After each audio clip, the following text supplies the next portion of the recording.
আসসালামু আলাইকুম ভিউয়ার্স, শুভ দুপুর সবাইকে। আমি আসলে আজকে ফ্রাইড রাইস রান্না করব, তো সেই জন্য আমি সবজিগুলো আজকে শীতের সবজি দিয়ে ফ্রাইড রাইস খেতে চেয়েছি। সেই জন্য আমি এই যে দেখুন কেটে কুটে আদা কুচি, রসুন কুচি, পেঁয়াজ কিউব করে কাটা, কাঁচামরিচ কুচি, দেন হচ্ছে মুরগিটা কুটে নিচ্ছি। আর হচ্ছে ওইদিকে পানি ফুটতে দিয়েছি, রাইসের জন্য পানিটা ফুটতে দিয়েছি। পানিতে দিয়ে দিচ্ছি হচ্ছে লবণ আর হচ্ছে একটু অল্প পরিমাণে তেল, যেন রাইসটা ঝরঝরে হয়। আসলে আজকে রাইসটা আমি এতটা ঝরঝরে করব না। আর এদিকে হচ্ছে যে মুরগির মাংস কিউব করে কেটে নিচ্ছি। আর তো এইদিকে আমার রাইসটা হয়ে গেছে। রাইসটা অতটা ঝরঝরে করবো না, যেহেতু আম্মা অতটা ঝরঝরে খেতে পারে না ভিউয়ার্স, সেই জন্য আমি একটু হালকা টাইপ ঝরঝরে এবং একটু মানে একটু নরম করে রান্না করবো আর কি। তো এদিকে চুলোতে আমি প্যান বসিয়ে দিয়ে দিচ্ছি হচ্ছে তেল পরিমাণ মতো, এবং আদা কুচিগুলো দিয়ে দিলাম আগে। আদা কুচিগুলো একটু সর্টে করে নিয়ে দিয়ে দেবো হচ্ছে রসুন কুচির পরে হচ্ছে আমি দিয়ে দিব হচ্ছে মুরগির মাংসটা। আর এই মুরগির মাংসটাকে আমি হচ্ছে সয়া সস আর একটু গোলমরিচের গুঁড়া দিয়ে আমি হচ্ছে ম্যারিনেট করে রেখে দিয়েছিলাম 10 মিনিটের জন্য। তো এদিকে চুলাতে প্যান বসিয়ে আমি হচ্ছে যে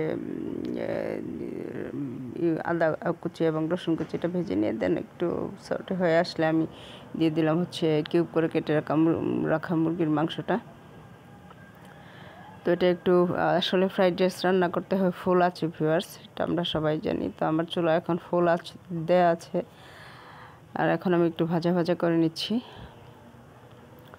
ভাজা ভাজা হয়ে আসলে মাংসটা একটু ভাজা ভাজা হয়ে আসলে দেন আমি হচ্ছে স্টেপ বাই স্টেপ ভেজিটেবলসগুলো দিয়ে দিব। দিয়ে দিলাম হচ্ছে পেঁয়াজ কুচি, কিউব করে রাখা পেঁয়াজ কুচি, এবং হচ্ছে কাঁচামরিচ কুচি। আসলে এটা আমার পরে দেওয়া উচিত ছিল, আমি মানে তাড়াহুড়া করতে গিয়ে এটা দেওয়া হয়ে গেছে। তার এদিকে 3টা ডিম ভেঙে রেখেছি। তো যে সবজিগুলো আগে দিতে হয় সেগুলো হচ্ছে যে শক্ত টাইপ সবজিগুলো, যেগুলো একটু সেদ্ধ হতে টাইম নেয়। তো আমি দিয়ে দিলাম হচ্ছে ফার্স্ট অফ অল গাজর, এবং তারপরে দিয়ে দিলাম পেঁপে।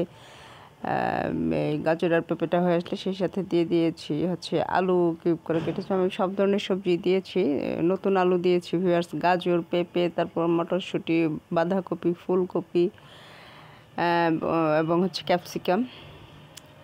তো সবজিগুলো মোটামুটি হয়ে আসলে দেন লাস্ট অফ অল আমি হচ্ছে ক্যাপসিকামটা আর পেঁয়াজ কুচিটা একসাথে দিতে হয়, কাঁচামরিচ এগুলো একটু লাস্ট টাইমে দিতে হয়। তো আমার একটু মিস্টেক হয়ে গিয়েছে।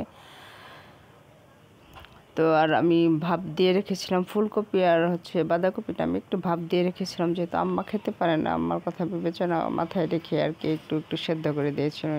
কচকচ করলে একটু খেতে দাঁত নাই, তো সমস্যা হয়।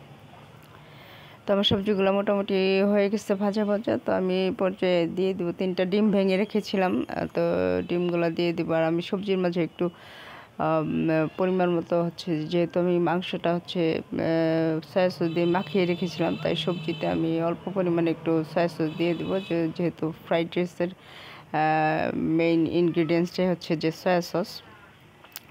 তো লাস্ট অফ অল মটরশুঁটিটাও দিয়ে দিলাম।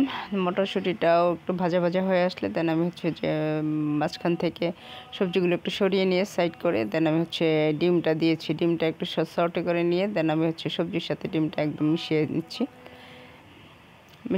আর এটা ফ্রাইড রাইসটা বেসিক্যালি হচ্ছে নাড়াচাড়ার উপরে রাখতে হয় সবজিগুলো, যেন পুড়ে না যায়, যেহেতু ফুল আছে দেয়া থাকে। তো এখন আবার একটু সয়া সস দিয়ে দিলাম, আর পরিমাণ মতো অল্প পরিমাণে একটু লবণ দেবো, যেহেতু ভিউয়ার্স এখানে সয়া সস দেওয়া আছে, সয়া সসে প্রচুর লবণ থাকে, তাই আমি হচ্ছে পরিমাণ মতো হচ্ছে একটু লবণ দিয়ে দিব। তো আর সবজিগুলো হয়ে আসলে দেন আমি হচ্ছে রাইসগুলো ঝরঝরে করে রেখেছিলাম, তো রাইসগুলো দিয়ে দিলাম। দিয়ে এখন নেড়ে চেড়ে সবজির সাথে মিশিয়ে নিচ্ছি। মিশিয়ে নিয়ে আমি একটু সেদ্ধ হওয়ার জন্য এখন মিডিয়াম লো হিটে দিয়ে ঢেকে দেব। তো ঢেকে দিয়েছিলাম, তো হয়ে গেছে অলরেডি আমার ফ্রাইড রাইসটা। এখন আমি দিয়ে দিব হচ্ছে অল্প পরিমাণে একটু চিনি এবং হচ্ছে যে টেস্টিং সল্ট দিয়ে ঢেকে দিয়ে নামিয়ে নেব। আল্লাহ হাফেজ।